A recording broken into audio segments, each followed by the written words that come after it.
তালহা ইবনে Ubaidullah রাদিয়াল্লাহু আনহু ছিলেন ইসলামের প্রথম যুগের একজন বিখ্যাত সাহাবী। তিনি আশারায়ে মুবারাকার 10 জন সাহাবী যাদের জান্নাতের সুসংবাদ দেওয়া হয়েছে অন্যতম ছিলেন। তার জীবনে অনেক গুরুত্বপূর্ণ ঘটনা আছে যা ইসলামের ইতিহাসে স্মরণীয়।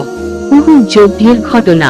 তালহা ইবনে উবাইদুল্লাহ রাদিয়াল্লাহু আনহুর সবচেয়ে উল্লেখযোগ্য ঘটনা হল উহুদ যুদ্ধে তার সাহসিকতা ও আত্মত্যাগ। উহুদ যুদ্ধে মুসলিম বাহিনী প্রথমে বিজয়ের পথে ছিল, কিন্তু মুসলিমদের একটি দল নবীজির নির্দেশ অমান্য করে। যখন তারা তাদের অবস্থান ছেড়ে যায়, তখন পরিস্থিতি বদলে যায় এবং কুরাইশরা মুসলিমদের উপর আক্রমণ চালায়।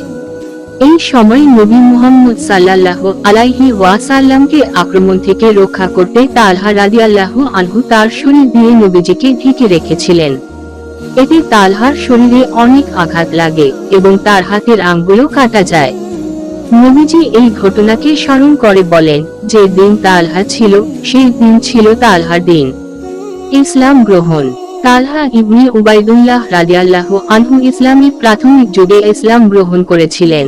তিনি মক্কার অন্যতম ধনী এবং প্রভাবশালী পরিবারের সদস্য ছিলেন, কিন্তু ইসলামের প্রতি তার গভীর আস্থা ও ভালোবাসা তাকে সব ধরনের কষ্ট সহ্য করার সাহস দিয়েছিল।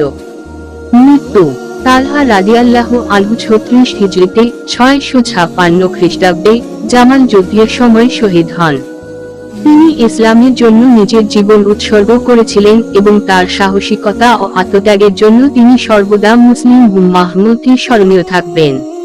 তালহা ইবনে উবাইদুল্লাহ রাদিয়াল্লাহু আনহুর জীবন আমাদের জন্য ইসলামী চেতনা ও নৈতিকতার এক উজ্জ্বল উদাহরণ।